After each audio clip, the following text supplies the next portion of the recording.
বহু বছরের পুরাতন বালুখাদ অবৈধভাবে ভরাট চলছে খন্নান চৌমাথা সংলগ্ন এলাকায় অমর আয়রন স্টিল কোম্পানি নামক ক্যাম্পাসের ভিতরে। কে বা কারা এই অবৈধভাবে বালুখাদ ভরাটের অনুমতি দিল, কার আশ্বাসে অমর আয়রন স্টিল কোম্পানির মালিক সচিন জৈন এই কাজ করছে, তার সঠিক উত্তর পাওয়া গেল না। অথচ ঢিলছুড়া দূরত্বে খন্নান গ্রাম পঞ্চায়েত, পান্ডুয়া বিডিও অফিস এবং বিএলআরও অফিস থেকে শুরু করে সমস্ত সরকারি দপ্তর কি নির্বিকার। রাজ্য সরকারের জলভরো প্রকল্পকে বুড়ো আঙুল দেখিয়ে চলছে কাজ।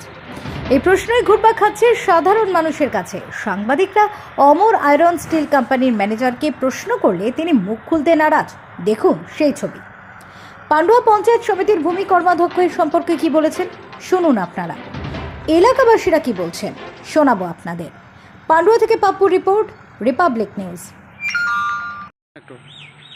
মুখ চাপা দিচ্ছেন কেন? বলুন, আপনি তো কাজ করছেন, এতক্ষণ তো করছেন। গত 4 তারিখ থেকে দেখছি আগে থেকে কাজ হচ্ছে। বলুন বলুন, অসুবিধা কী আছে বলতে? আপনি তো একটু আগে বললেন যেটা বোঝানো যায় বালুখাদ, কী করে বলছেন? আপনার মালিক তো আসতে চাইছে না, ভয় লুকাতে চাইছে। তো একটু বলুন বলুন। পুকুরটাকে পুরো ভরাট করতে বলেছে আপনাকে? হ্যাঁ, এটা পুকুর তো দেখতে পাচ্ছেন তো আপনি? আরে পুকুর আছে, সেটা কি আছে? না আপনি পুকুর না, আপনি ডাঙা। আমি তো দেখছি কি পুকুর আছে। পুকুর আছে তো, তাহলে পুকুর ভরাট হচ্ছে তো? হ্যাঁ, তো পুকুর ভরাট উনি করছেন তো? হ্যাঁ ও করছে, আপনি করছেন তো, আপনাকে করতে বলেছে। আপনি মেশিন নিয়ে এসেছেন, আপনার মেশিন এটা? না, আমার নাই। কদিন ধরে কাজ করছেন? কদিন ধরে? ও হলো এদিকে তাকান না, কদিন ধরে করছেন? সপ্তাহ 10 দিন হয়েছে। আচ্ছা, অনেকটা ছিল, অনেকটা মাটি ভরাট করেছেন? না না রে, একটু ভরাট। ও এখনো পুরোটাই হবে তো?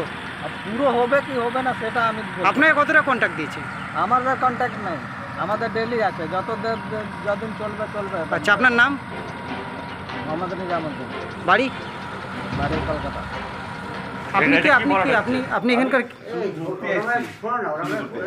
না, আপনি এখানকার কোন স্টাফ? আপনি এখানকার স্টাফ? না, এখানে স্টাফ না। তা আপনি আজ এখন পারপাস এসেছেন? ঘুরতে দেখা করতে এসেছেন? আচ্ছা, দেখতে এসেছেন। অল্প অল্প করে মানে মাটি ভরাট চলছে, কি বলবেন আপনি? দেখুন, ব্যাপারটা আমি গত 3 দিন আগে জেনেছি। একটা পান্ডুয়া ব্লক থেকে একটা মাস পিটিশন একটা আমাদের বিআর অফিসকে একটা কেন্দ্র করে একটা দরখাস্ত জমা করেছি। তা আমি যথারীতি সেখানে গিয়েছিলাম এবং দেখেছি জায়গাটির জন্য আমি যারা আমাদের যে আড়াই সাহেব আছেন, আড়াই সাহেবকে ইনকোয়ারি করতে বলেছি।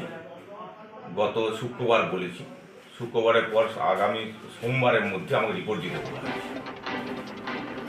যদি এসব ইলিগ্যাল কানেকশান যদি করে, ইলিগ্যাল যদি এসব করে, তার জন্য প্রয়োজনে যা ব্যবস্থা গ্রহণ করা সেটা আমরা গ্রহণ করব। দাদা, মুখ্যমন্ত্রীর তো প্রকল্পের মধ্যে আছে জল ধরো প্রকল্প। উনি কি করে যদি মানে কনভার্সনও করে, তাহলে কনভার্সন কিভাবে হলো? তাহলে মুখ্যমন্ত্রীকে এক কথায় বলা যেতে পারে যে বুড়ো আঙুল দেখিয়ে কাজ করা হচ্ছে। কি বলবে? এরকম করে থাকে, কনভার্সন তো একমাত্র বালিখাতে হয়, কিন্তু কনভার্সনটা যে করেছে, কনভার্সনটা কীভাবে হয়েছে সেটা আমার দেখার ব্যাপার আছে।